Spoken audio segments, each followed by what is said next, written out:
Hi everyone. Today I'd like to share something which I learned roughly about a year after I started playing chess, and I still occasionally use it. And so this is how to write in FEN. So I think most chess players are familiar with PGN.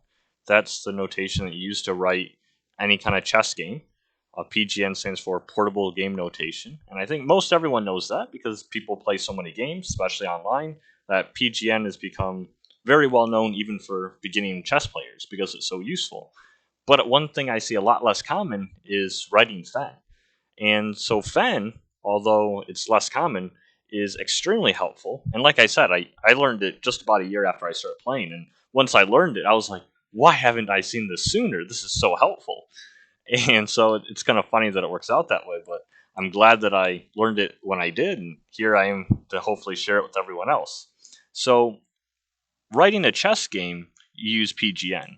But if you just want to write a certain position, like say you're at an over the board chess club and someone has a chess puzzle that they're showing everyone, if you don't know the solution in that puzzle, it's extremely useful to write down the position so you can take it home and analyze it later with a computer. And so for that, you would use FEN. So FEN is a way that you can write down any chess position and you can reference it later on. Extremely useful, very practical, it's very flexible. So for FEN, do a little quick history here. I said PGN is portable game notation. So what does FEN mean? So the one who created FEN was a newspaper journalist, David Forsyth, and he created that back in 1883. So quite a while ago, long before computers. And this is what I'm going to show. I'm going to teach a simplified version of how to do that here. And then it was years after that that it was someone else by the name of Stephen J. Edwards, and he extended this same notation, and he extended it for the use in computers. And so that in FEN, FEN, the F is Forsyth, the name of the creator. The E is for Edwards, and the N simply stands for notation. And so, like I said, this is extremely useful to write down any chess position. So, without, I guess, too much of an intro, let's just get started with some examples and show what exactly this is. So here I have the starting position, and you can use this for any position. Let's go with the starting position everyone's familiar with in a chess game. So, you always do this from the perspective of white. Even if it was black to move, for FEN notation, you always look at it from white's perspective. And sometimes if you're observing a puzzle, like say an over-the-board chess club, you might actually be looking at the board from the side. And so you always want to orient yourself to looking at this from this perspective, from white looking towards the black pieces. So how to do this notation is there's a kind of like a few stages to it. There's like a few steps. So the first thing is this long strand of text, and the whole FEN notation is one line. PGN, goes very long, has each individual move written out. FEN is just simply one string, one long string of what seems like almost endless numbers and letters and what they mean. But it's actually super simple, and it's very connected to PGN. So first I'll show how to get this FEN on chess.com, just so you can see what it looks like, and then I'll actually get into how to write this yourself. So on chess.com, if you go to the far right here, under the share icon, so if you click this, this is how you get the PGN notation normally. And if we bring it up, your PGN would normally be found here. You can copy and paste it, share it, whatever. But here, up here, this one line of text, this is the FEN. And so if you're on chess.com and you want to copy it very quickly, this is how you do so. Now, I'm going to zoom in on the board, and we can actually get started. Okay, so now that we're on, it's a little more zoomed in on the board. So here's how you would do this if you're at the computer or in person, and this is an over-the-board event. You want to, or maybe a puzzle, and you want to see after the game, you want to analyze something.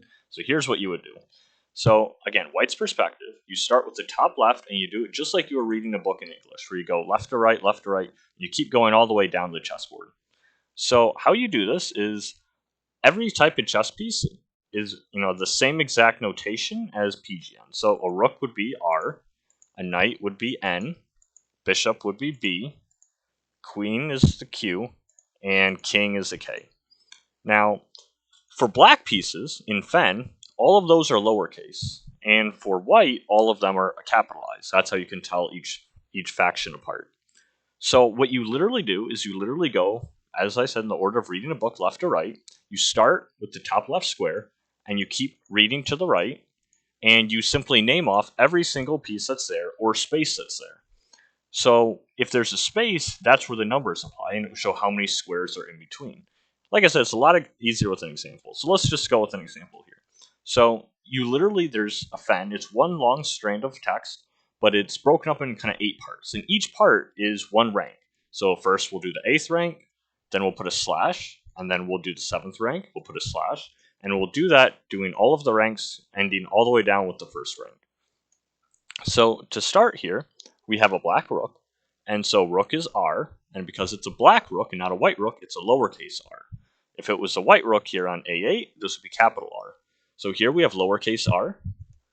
Knight is an N, so we go lowercase n, lowercase b for bishop, lowercase q for queen, lowercase k for king, and then of course lowercase b for bishop, lowercase n for knight, lowercase r for rook. And so that'll be the first rank. We put a slash, and then we do the same for pawns. So here, now we're getting to the 7th rank. So now the pawns, there's 8 pawns, and so it'll literally just be 8 lowercase p's in a row. And then that's the end of the 7th rank. We'll put a slash, and then we'll go to the 6th rank. And so this is completely empty. And so that means, another way of saying that is there's 8 spaces before there's a piece. So literally just write the number 8. And so here will be number 8. We'll put a slash for the next rank. We'll do another number 8 as this entire rank is empty. We'll do another slash. We'll put 8 again. So you see where this is going. Slash. So we'll do another 8. And then down here now we're back to the white side, where it'll be just like we did with the black one, but except these are now capitals. So we'll have 8 capital P's because there's 8 pawns on this rank here. And then we'll do the same thing with the pieces in the bottom, just like we do with black. So this is for the starting position. So that is how you would write a fen notation, that one long strand of text, for this opening position. Now, after you do that, then you would have a space and you would write whose move it is. And so a W is white to move, and a B is black to move. And then after that, this is a bit more optional. This is where it gets a bit less and less meaningful, because I think just having the position who to move it is usually enough. But if you really wanted to, you could also write who has castling rights. So if you've moved your king, or you've moved one of your rooks, then that side has lost castling rights. Well, Fen actually keeps track of that. Maybe there's a puzzle where you can still castle, but it doesn't look like it. You can consult the Fen, and you can see if you still have castling rights.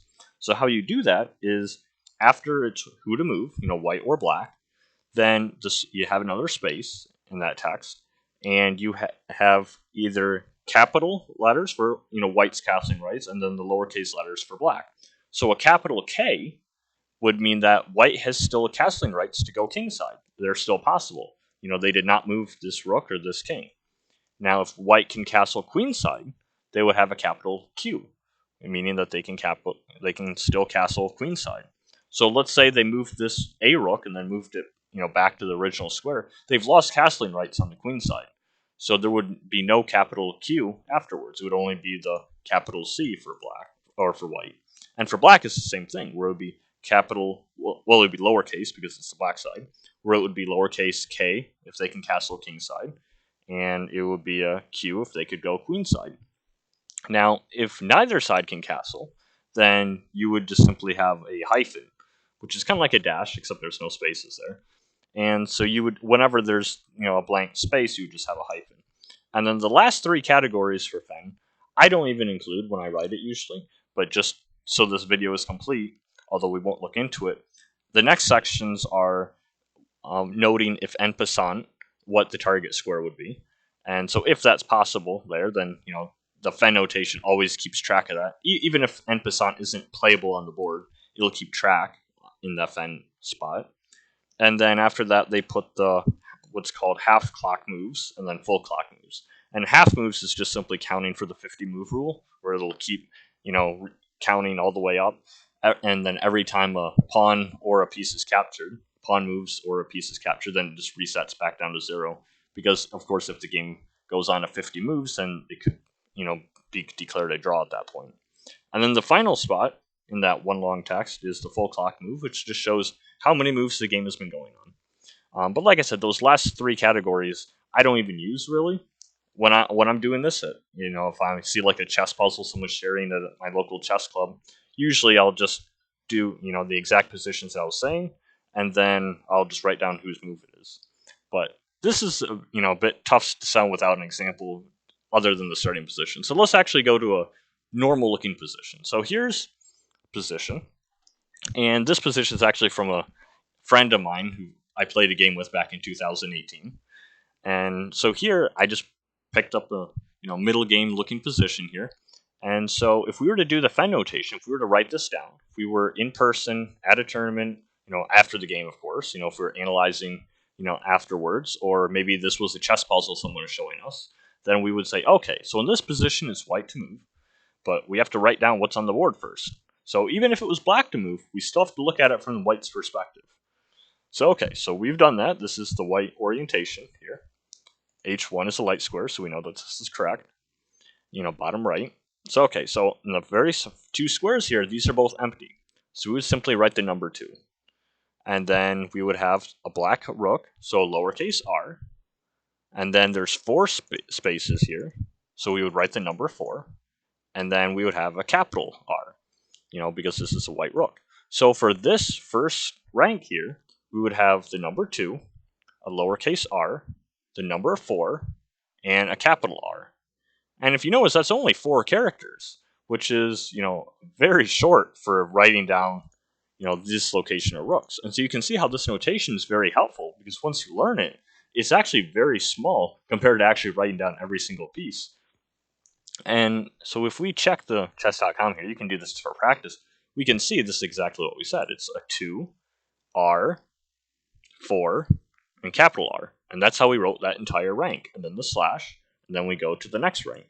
And this would be lowercase p, 1, lowercase b, 3, because 3 spaces, capital Q. Capital, because this is a white piece. So over here, it would be a 1. It would be a slash, because we're on the new rank. We would have 1, lowercase q, 1, lowercase p, 1, lowercase k, and then we would have 2. The number 2, because there's 2 spaces left, we'd put a slash, and we would just keep going down here. So we'd have 2, p, 1, p, capital P, 2, slash, 2, capital P, 5, slash, 1, capital P, 4, and this knight here is a white knight, so it would be capital N, 1, slash, capital P, 3, capital K, 1, capital P, 1, slash, then the number 8. And so that would be how we write that entire position. And it sounds, fairly complicated until you get the hang of it, but once you get the hang of it, it's a super easy method to write down any position very quickly.